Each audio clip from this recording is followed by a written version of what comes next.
listening to On the Couch with Carly. Carly's couch is a safe space to talk. I'm a psychologist, but I'm not your pipe-smoking, tweed-wearing stereotype. Hello, and welcome back to On the Couch with Carly. Today, I have a special guest with me. This is Amy Rogerson.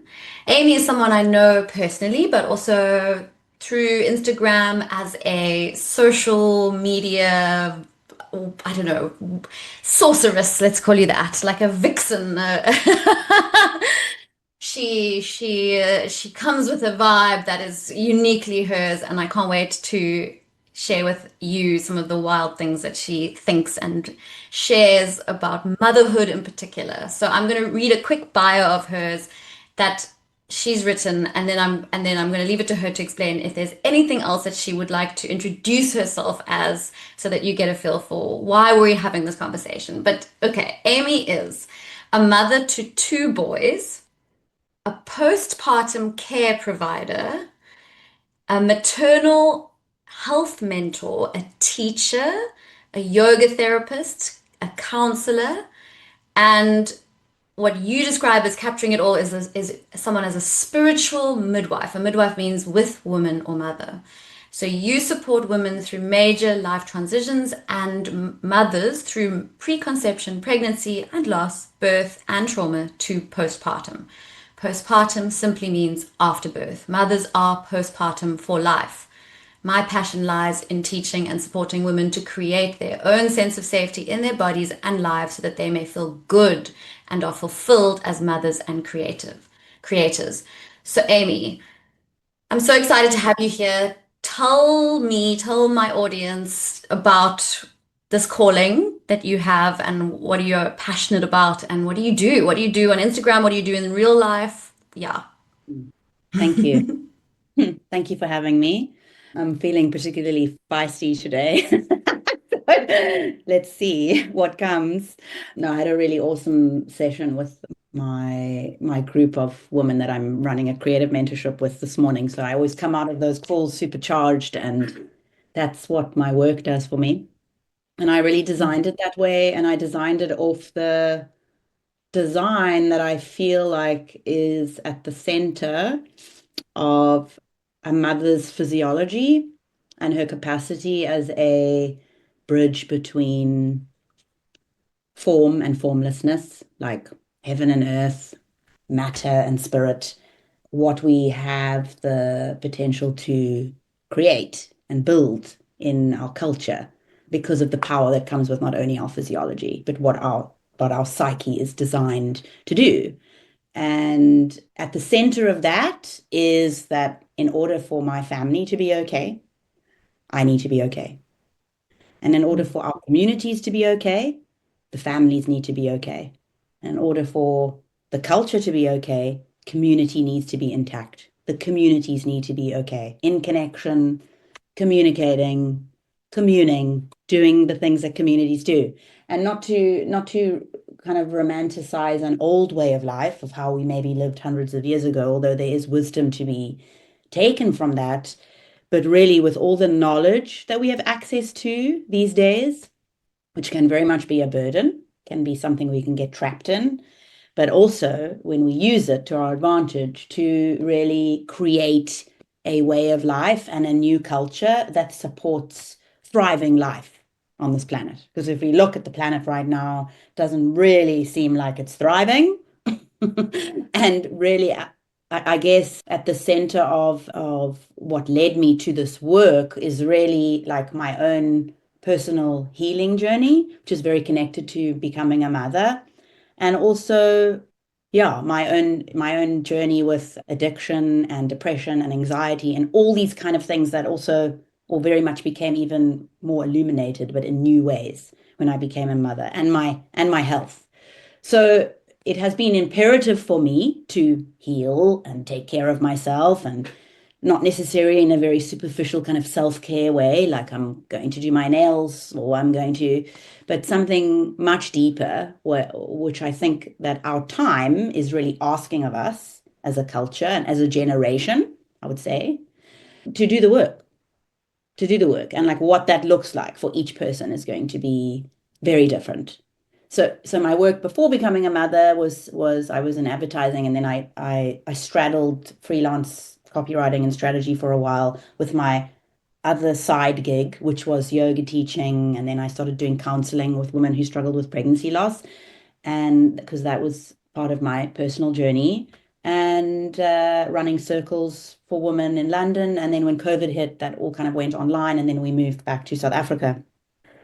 And the work was really centered around like my healing trauma, essentially, and healing, and really like understanding our suffering, and using various modalities to do that, and philosophies that I draw from, which are many.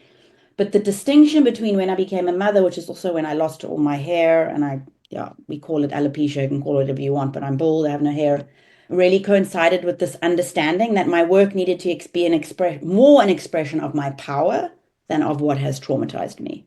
And I think there's something very important there to understand about what motherhood does to women, especially in the modern day, is just, I mean, there's so much, so many expectations to be X, Y, and Z, to be this kind of parent, to be this kind of parent, to work, to not to work, to look after yourself, but to not look after yourself too much, to be gentle, but not too gentle, to be real, but not too real. Like, it's a minefield. There's absolutely, we can't tell our ass from our elbows, really.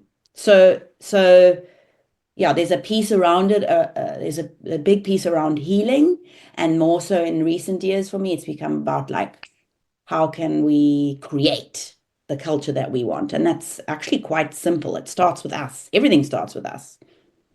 You know, Mm.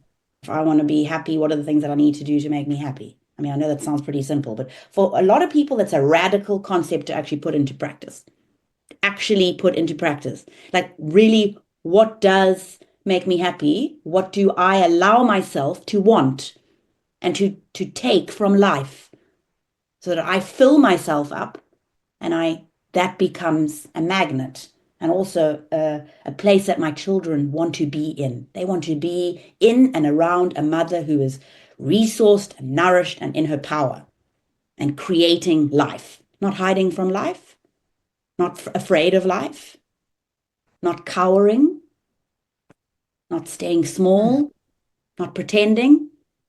So yeah, there's a lot in there, but Yeah, yeah. but I think that part is what speaks to me the most is that sort of in psychoanalysis or psychoanalytic theory, they talk about the ruthlessness of the child, that selfhood is a Mm, ruthless endeavor, that when we were born and we go through the whole process of development, you've got to be ruthless, like like the plant growing through concrete. mm, That sort of ruthlessness, like that drive for life, for survival, for oxygen, for mm, selfhood, for being known, for being seen, for being filled up, for being something of substance, and we allow babies a ruthlessness, actually. We give them permission, mm, and I think sometimes that's part of why it's so shocking to have a baby, is you're like, whoa, pure self. You just know yourself and just communicate it 100% without mm, any ambivalence. Like, what? Because we're so not used to that. But I mean, that ruthlessness for me is also part of what we have to be as mothers in this culture, is we have to be ruthlessly sort of the piece that you said is which is like being in touch with our desire, like allowing ourselves to know what we want and wanting it and getting what we want, which is it feels so taboo for women mhm, generally. And like, I mean, I can't even tell you how I would have R1 million right now if I had, for every time someone, if I got it R1 for every time someone in my therapy practice, a woman in my therapy practice said, but that's selfish. I can't be mm, selfish. Oh, I feel so mm, guilty. If I mm, do that for me, mhm, I take away from them. There's such a. mm, So, mhm, yeah, I know you've spoken before about the martyr mother, mhm. and I think that's something I also share with you, this kind of passion for destroying that narrative. Burn it to the ground. I'm just like, Yeah. Yeah, and it's because obviously I relate to it. I'm not Yeah. superior to that concept by any means. I relate to it because of my own upbringing, and I also I feel like I understand it from an energetic point of view, and also I challenge that narrative of like that it's holy and selfless. And of course, I do believe sacrifice to be there is a difference between holy and sacred sacrifice. And sacrifice when we're like burning ourselves at the altar of something that demands us to be upright and whole and alive, not burnt. Okay. So the mother or the mother who is abandoning her own needs and martyring herself, I would say, is in service to something other than her children. She thinks she's serving her children, but she's not. She's serving her wounds. She's serving something that, no, it's a defense mechanism. This is not a hierarchical thing either. I'm not shaming mothers who do that because I'm working up against that pattern for myself all the time as well. But I have to illuminate it and interrogate it. Otherwise, it has control over me. But there's a payoff. There's a payoff when we behave that way. Everyone will have a different payoff. It's like, oh, well, I don't have to take responsibility for my own power, actually, and for what I have the power to create and to change in my life. Because in a way, that kind of comfort of staying in an old pattern like that, it is. What's that saying where like shit stinks, but it's warm? It's like it's it's hard to leave, okay, because it's warm in there, but it's not good. you know, but yeah, you can only start to really work with those patterns when you bring them into awareness and not in a shaming But way. I think when you said that about power, that for me that resonates a lot because that's something I'm thinking about, and I think it's something that I hold, but I feel like I got to it. It felt like late. I Hmm. think that's bullshit. 'Cause I think all of our postpartums are as long as a piece of string. Like you are in this process. You don't, it's a process, it's a journey. You can't say like, right, this is the timeline. But I do remember like first time round becoming a mother and just being like, it felt like I felt decimated by it. And I think it took so long, it felt like long to get to that place of empowerment, of like, oh my God, this thing that I just went through, this is a baptism by fire, but God damn it, am I rising out of the ashes? Like there is a strength and a power and a knowing that comes from this process that is so meaningful and transformational. And actually I think that that's true. I think we are afraid of the power of it. I think it's wild to think of that because yeah, it's like that's so confusing. It's so confusing to sort of resent the surrendering or the loss or the mourning or whatever that comes before that, but then Hmm. also actually not really want to step into the power either. It's like, but it's kind of both, right? You've got to go through that. Yeah. And you've got to Sure. descend in order to ascend. So, when I was Tell me dealing, about that theory. I like that theory of yours, the descending theory. Share with that? Share with me that. well, it just matches the cycles of the earth, right? And we're Hmm. living in this environment every day. We are really governed by the sun and the moon. I mean, these are the things that determine what our life looks like every day. It's not some kind of woo-woo concept. It's pretty like there. And I would say postpartum as a rite of passage or the rite of passage into motherhood is something that has been so distorted by our modern culture because for whatever reasons, there's so many cultural and systemic reasons and economical reasons why mothers don't honor, whatever that looks like for them, the postpartum period, which is to rest, to be cared for. I mean, it's political. It's political, okay? Because most women don't have the resources, the information, but let's put that aside for now and not be victimized by that because of course we are adapting, okay? So there is a physiological design that is ideal, okay, according to how a mother treats her body and is her nervous system is treated after she has a baby, and many of those things rub up against what our culture says we're meant to be I don't know. And who says it? I don't know. It's how your mother modeled it to you. It's what you've seen growing up. It's what you see on Instagram. It's what you've seen in the movies. Women just on day 3 at the cafe with their baby. And I'm not saying that's wrong, but I think what women don't realize about that particular period is that it may feel okay in the moment, but years down the line, and maybe sooner, she will start to feel the effects of not honoring that time. And in Ayurveda, they say not honoring the first 40-day window has an effect of 40 years. So for the next 40 years, your physiology is and your psyche, everything is compromised in some way because of that. Okay. So that's and that I would define as a descent. When you have a baby, it's not about you're expected to then go out into the world and be outward. This is an internal experience for so many reasons. Primarily, the baby is still part of your nervous system. You share a nervous system, at least for the first 2 years. Okay. And so you are constantly in rhythm with this tiny little creature and it's feeding off your cues all the time. If you're breastfeeding, they are receive all their nutrients is coming from your body. So yes, this is a big responsibility for mothers. Back in the day, women would share the load of breastfeeding. It wouldn't be one mother breastfeeding a baby, it would be many mothers. So we have to also contextualize things.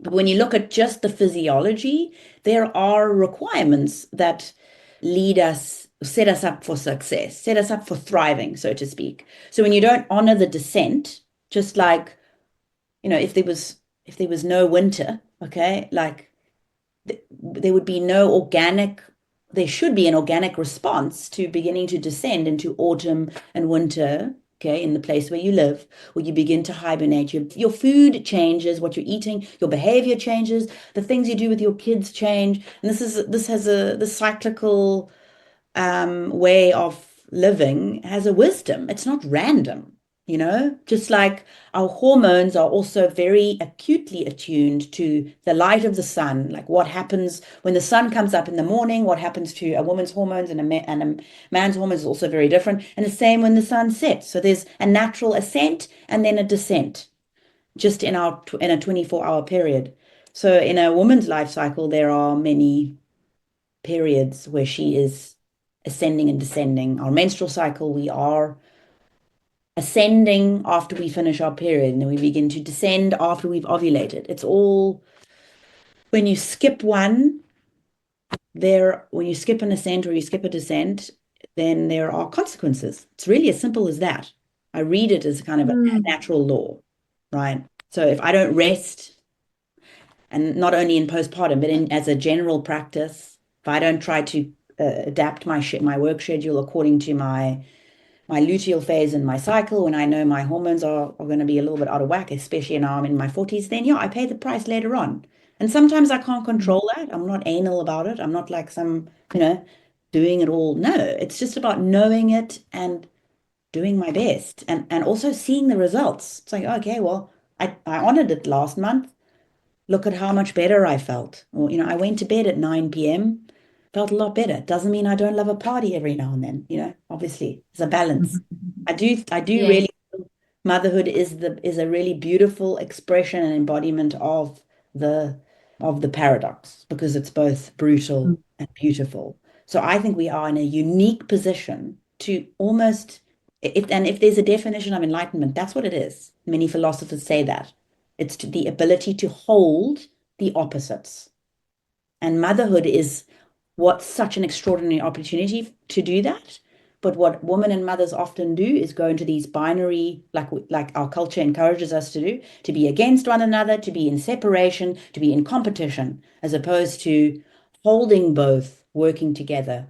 And by doing that, often there is a neutral and illuminating third force that comes from those two binary forces. And that for me is the force of the witness in meditation or in many spiritual practices, of force of neutrality, of the bridge between light and dark, between night and day, between Mm. ascending and descending.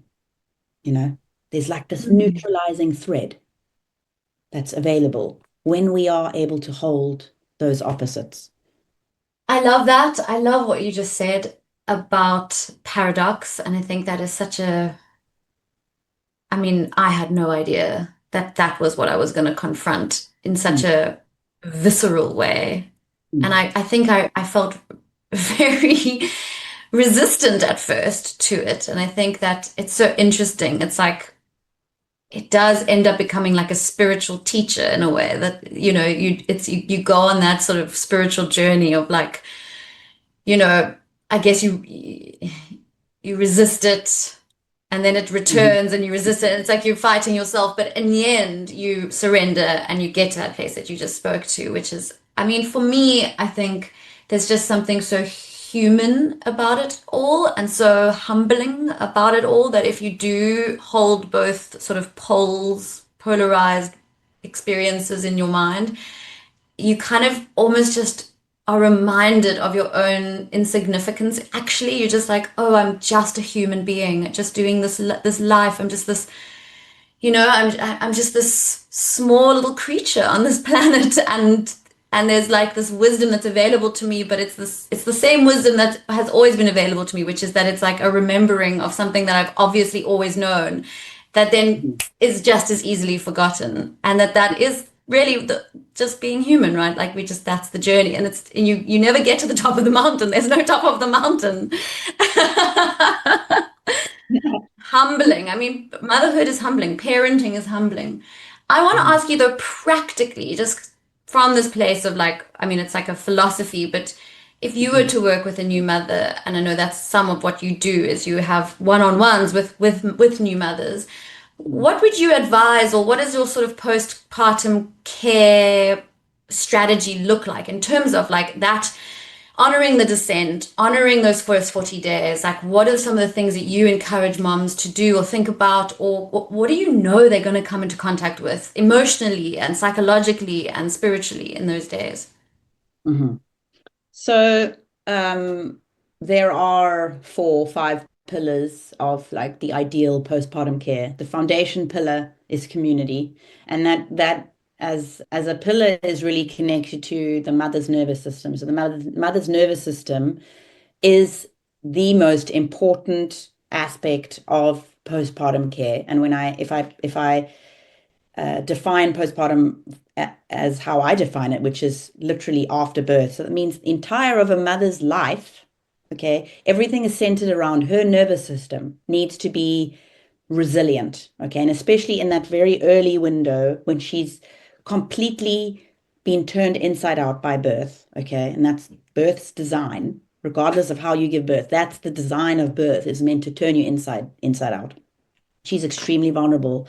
She needs co-regulation. She needs whatever her nervous system needs. So that's going to look different for each mother. And also, like the kind of tragic part of it is that because of the culture we live in, we've got so many people with fractured relationships with their own parents, or we've got people living in isolation. They don't have access to community.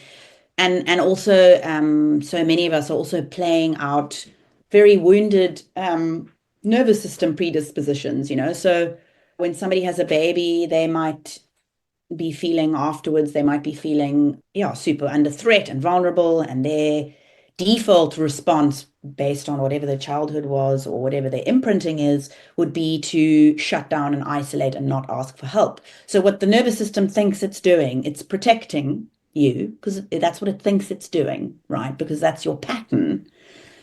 And I just think in postpartum, you basically are faced with those patterns. And that's why, especially in this day and age, it really becomes a baptism of fire, as you described, because we have to come up against those patterns in order to surrender, to completely break open and allow ourselves to be helped. So that's at the very foundation of, and ideally, if a woman comes to work with me, particularly around postpartum, ideally it would be long before postpartum, so in the pregnancy or even before pregnancy, you know, discussing what this could potentially look like and setting her up for success, because to try and plan that stuff real time is really, really difficult. So community being the most important one, meaning nervous system regulation. Okay, so she's not alone all day and isolated. She's got massages, body work, and then you start to incorporate the other pillars, which is body work, warmth, internally and also externally. Those are practice Ayurvedic physiological practices that a mother should not be drinking anything that is even remotely cold for like at least the first 2 weeks, like everything should be room temperature, if not warm, and how that impacts her gut, her ability to digest food after going through such an intense experience of giving birth, and how that it all just cascades, right? If we do one thing that's not particularly in line with what our physiology needs, then that will impact something else. And then the baby's not drinking properly. And then you find then there's this kind of domino effect, but you can always like stop it in its tracks and backtrack and adapt and pivot. And there's a lot of adaptation in this time because of the culture that we live in. And then, yeah, so my number one piece of advice for any postpartum mother, whether she's pre-birth or after birth, would be to resource herself with physical support as much as possible. Like, if it was in COVID, then it doesn't matter. Online support groups, whatever that looks like, that's your primary, because then if your nervous system is settled, then you can actually receive the medicine of the other tools, such as like Ayurvedic treatments or the types of food that you're eating. If you're stressed, you're not even digesting properly. If you're stressed, then the breastfeeding is going to be, difficult. If you're stressed, you're not going to enjoy a massage. Do you know what I mean? Like, so, and yeah, that comes from co-regulation with your partner, with a doula, with a community of moms that maybe live around you. I mean, that's why I moved to where I live now. Even though I was not thinking about having other children, but just in terms of like a life value, it is like a value that is at the center of my life, and that is community. And I didn't have that where I was living before in Cape Town. And I didn't have that when I was living in London when my eldest was born, because it was the middle of COVID. But if you don't have that community, then we have to start interrogating all these other aspects of our life. Are they in service to that value?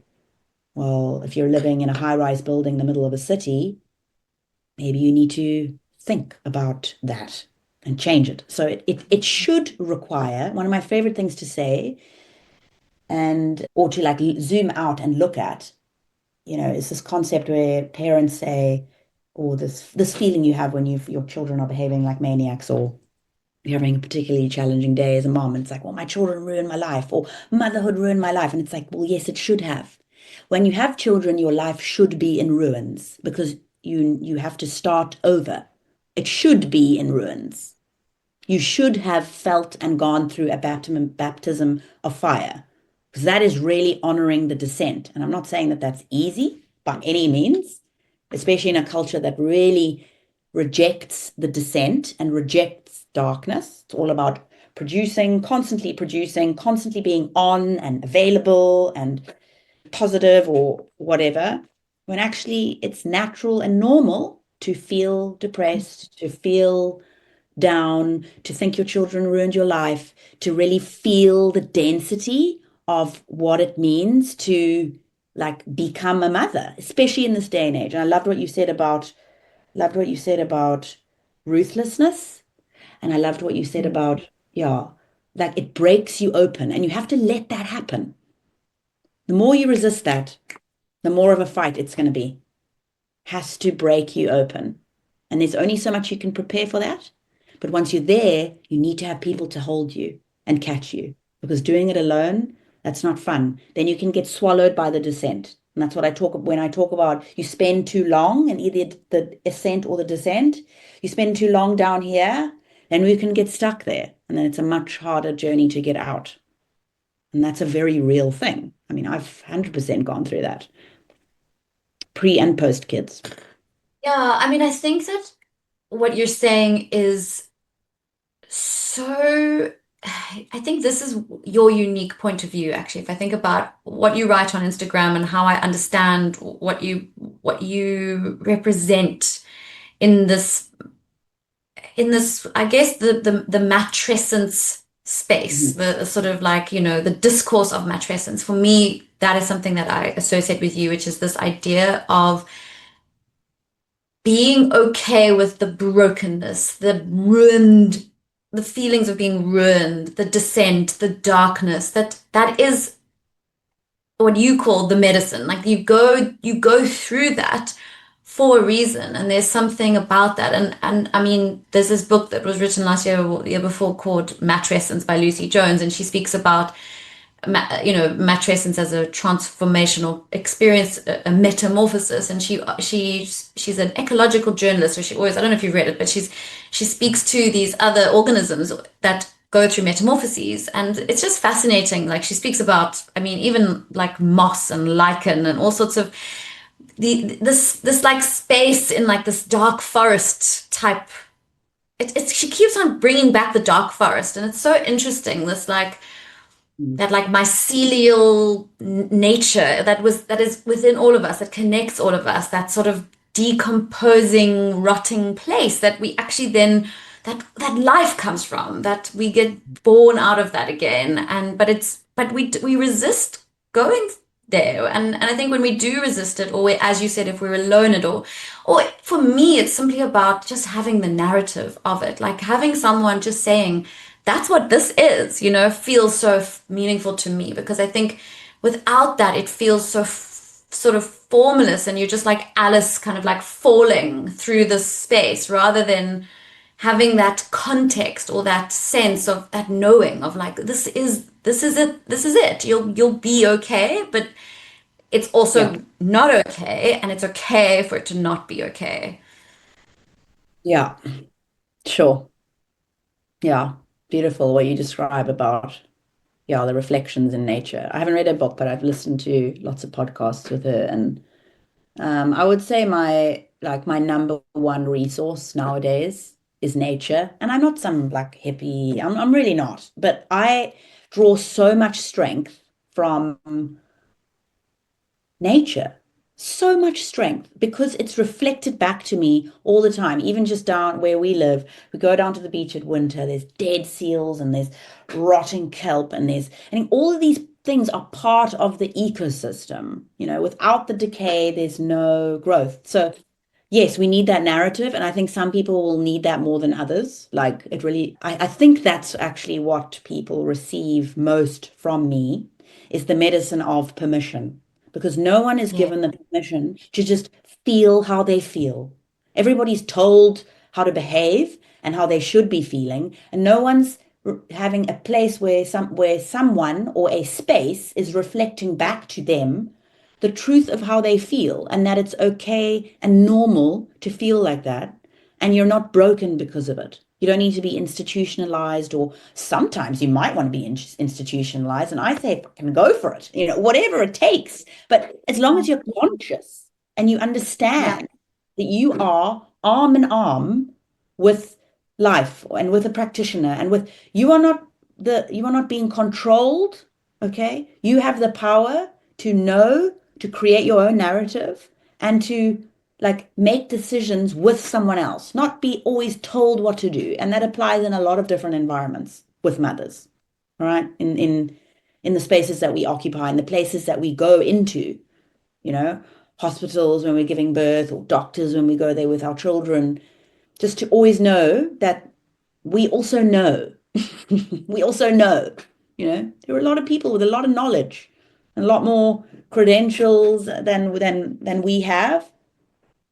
And this kind of full circles back to the power thing, because I think there are a lot of spaces where, yeah, a mother's power is really like drained out of her because of this overculture of so much information, and that can really become a burden, even within the like very well-intended, meaning, conscious parenting scene, which is, yeah, it's a scene. Like it's a real thing. Obviously, I want to be a conscious parent, but it's also a scene. It's like, If your kid's watching TV, then you're this kind of mom. If your kid's eating sugar, then you're this kind of mom. It's like, no, guys, Yeah. you're It's focusing very on the wrong things. right, exactly. I mean, I think maybe that is our culture in a nutshell. It's just like keeping us distracted on a whole lot of shit that is the wrong things to be focusing on when there could be so much that you could focus on that would be meaningful, like where's the substance? Yeah. Like, yeah, I mean, I could go on about that, but so I want to just touch on the work that you do because for anyone who's listening who maybe is like, wow, this person sounds like she knows what's going on. I want to tap into communities that you are creating. There are actual communities that you have created. Tell us about the work that you do with Mother Nurture and anything else that you got going on at the moment that people could maybe sign up for or, find out about on your Instagram or I don't know, just tell us more about what the work that you do. Thanks. Yeah. So, yeah, Somatics of Spirit on Instagram. I use it for my own creative expression and probably the only place I use to really talk about my work other than Substack. I also have a Substack called Body of God. And yeah, in a nutshell, my primary or heart work at the moment related to this is Mother Nurture. And that's a community I launched 3 years ago after I had my second son. And I was really I was just looking for community and th this inaccessibility of community right now is a thing, and it was especially where I was living back then. So I created it online, and also I didn't want to be out and about doing things. I was like 3 months postpartum with my second child, and really went through another level of baptism of fire with my second. It was way more intense than with my first. Although I was even better prepared, it was different. So yeah, it started out as just a space for me to gather with women, and I had quite a lot of clients that I was still working with from London, which was another reason to kind of do it online. And that's now turned into a monthly membership. We meet twice a month. And yeah, some of the women, I think 4 or 5 of the women have been there for the whole 3 years. And there are about 22 of us now, international from lots of different places all over the world, lots of South Africans nowadays, more recently since moving to Kommetjie and being more entrenched in the community here. So we meet twice a month, and on the full moon, we meet to really, it's just to receive a transmission from me. So it's like whatever, kind of similar to what we're doing now. It's really like what's alive for me, and what I've noticed is alive in the field of women. I will teach on, and we share. Lots of them will share back. And then we have another call on the new moon, which is we hold space for one mother. And it's really a practice for the mother who has space held for her to step forward and ask for help and to take up space, which is actually a really big deal for some women. Some women find it really easy, other women find it very difficult. It takes them like 18 months to like be like, okay, I'm ready. And they can use that time to share or speak to whatever they like. They can talk about their birth, they can talk about their mom, they can talk about their dog, they can talk about their day. It doesn't matter. It's really an opportunity for them to just have full permission to just share. And those of us who are on the call reflect and witness, and our job is to see. That's our job, is to see. So it really has organically over the last few years, and I've had this reflected back to me by women, particularly over the last year or so, since I've taken a much more teacher role in the space, that it feels like an kind of unintentional training ground for learning how to hold space. That really is. And learning how to be in community, how to be in right relationship, not only with each other, but with life, with our families, because everything that we're doing within that space ripples out. You want real community in real life, you've got to learn how to cultivate that inside of you, right? Because the things that block us from being in community, we're the only aspect of that we can control. So that's where the work starts. So that's open for enrollment a few times a year, but we do drop-ins. So every full moon call, people who are not in the membership can drop in and say hi and feel into what it's about. It's kind of hard to describe. It's different every time. Sometimes I have guests. Next month, I have an astrologer coming on because we laugh a lot about astrology in Mother Nature because it's a tool people use. I'm not 100% like convinced, like most things, I have a light touch with everything. I like to take what works and leave the rest. So we're going to challenge this girl and we're going to ask questions and I'm sure it'll be a hoot. It always is. Lots of laughing, sometimes some crying for sure. Yeah, I still work with women one-on-one quite a lot, but not a big group of women, like a small group of women, but for long periods of time. And that kind of happens organically as well. Sometimes they're members in Mother Nurture. Sometimes they'll read an email or see a post. I don't have an elaborate marketing strategy with funnels and all that, even though I have the background for it.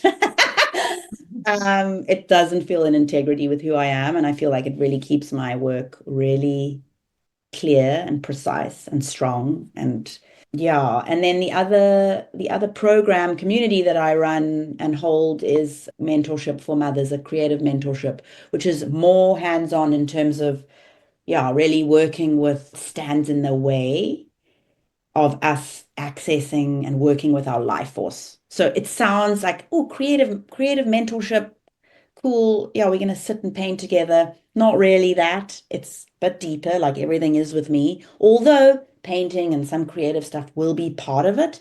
This is really about the power piece that we've talked about, that our ability to create is our power. And not only create a painting, but create our lives, literally be the creator lives. So that runs every year. I ran my first one last year. I'm in the middle of my second round this year. It's a 6 to 9 month mentorship. So that's closed now, but I'll be running it again next year, likely. But if people want to Sorry, find Amy, how does that work, the creative council? Is it one-on-one? Is it like a group? How does that? smaller, Okay. about 10, 11 women in it this year. And we also meet twice a month. Yeah. This year we're doing a lot of practice together, like daily practice, and we have accountability spaces. And both years, there's opportunities essentially for women to share their own medicine. That could be singing a song. Last year, we had a woman hold a birth debrief. This year, we're going to have grief counseling, hypnosis, somatic coaching. So it's an opportunity also for women who are I created it really to begin to build a bridge between the conflict or tension of motherhood and working. Okay. And I really think our work, and you are, I would say, a really good example of this, is, someone whose work feels like it's connected to something deeper, and you're not showing up to work every day and be like, oh, I fucking hate this. And it's like depleting you of all your life force, you know your output, as with motherhood, in your work needs to be replenishing, not depletive. Like, we don't want you miserable. The world doesn't want you miserable and hating your job. But that requires a lot. It's not easy. That requires a lot of interrogation of what are the beliefs and limiting factors that are in the way of us taking that life or making a really scary decision like leaving our job or baking the muffins that we want to sell at the market down the road or sewing the beanies we want to, it's like these things, they may seem really trivial, but they're not. They're huge. Right now, I'm learning guitar, and that has been the most scary, vulnerable, but most fulfilling experience over the last 4 5 months because all these voices that are telling me you're not going to be good enough and what's the point? And no, it's for me. It's for me. I love it. I feel connected to something beyond myself and my own bullshit story, like what you're describing, that we are just merely a speck.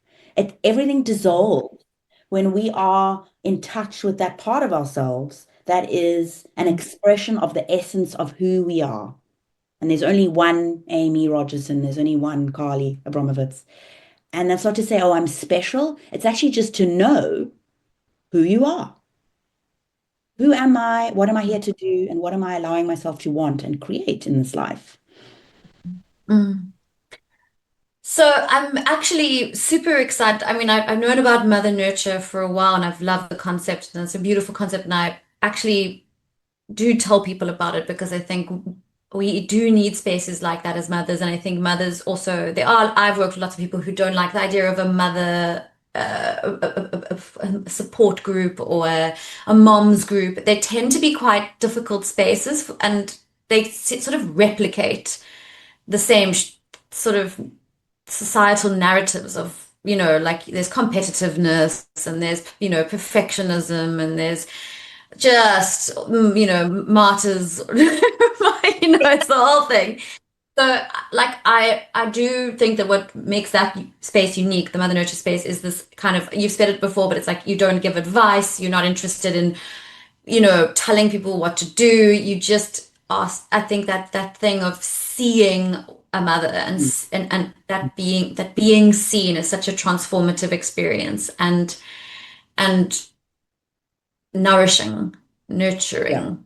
So that for me, I've like known that about you and that's amazing. But I didn't know this creative counsel bit. And for me, this is so exciting because I actually work with a lot with women and their creativity in therapy. And I feel like exactly like what you just said, that like life and motherhood is really this opportunity to connect with the creative in us, and it is about life force. It is, Freud talked about the libidinal drive, which is actually like it's also our libido for life, like that it's there's like sex in it, right? Like passion and sex and life force and creativity and power and all of that in this inside of us. That, and if we can access it, if we can tap into it, if we can give ourselves permission to just actually know it and allow it, it's, I think, I mean, Mhm. that is, if I could wish for women globally, what would I would that would be the wish I would have for women, that we would all access that. It would be, I mean, I think the world, I mean, what, the world would not be ready for that sort of revolution, like it would just be Uh, unreal. But like that's, yeah, that's my that so that really aligns with stuff that I really feel passionate about, and so, it sounds amazing. So I actually need to get those details when for the next sign up. yeah. Yeah, I think It's Eros, 100%. It's vitality. And one expression of that is sex, one expression of that is creativity and music. One expression of that is even play. Even when we play with our children, we are in Eros. Like that, the play, that sense that activates our childlike nature, because Eros as an energy has also different life cycles. What it's like when we're young, it's a playful energy. And as it gets older, it's very explorative. When we're in our maiden, we're exploring, we're like, and then when we get to motherhood, Eros demands polarity of masculine and feminine, so of penetration and being penetrated, surrender, right? And I don't only mean that in a sexual way, I mean that in an energetic way. You can feel that with your partner when the polarity is off and you're both on one side. You can start to feel there's not enough tension to create that magnetism that Eros demands, especially in this part of our life cycle as women. So yeah, I'm so glad that lights you up. It really does for me as well. And if I look at Mother Nurture and Creative Counsel next to each other, Mother Nurture is like, it's kind of just being with what is.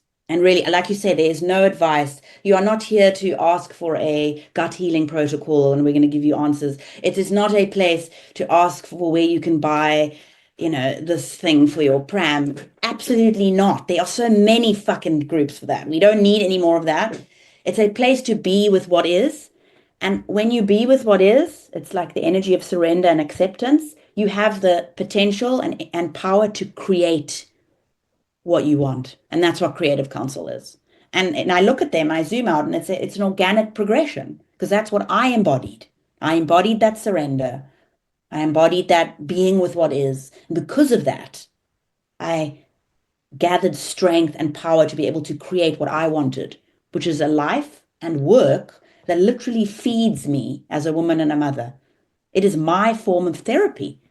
I mean, I go to therapy still every now and then, but most of all, I receive most of what I need from my work. And I created it that way because I gave myself permission to want what I wanted.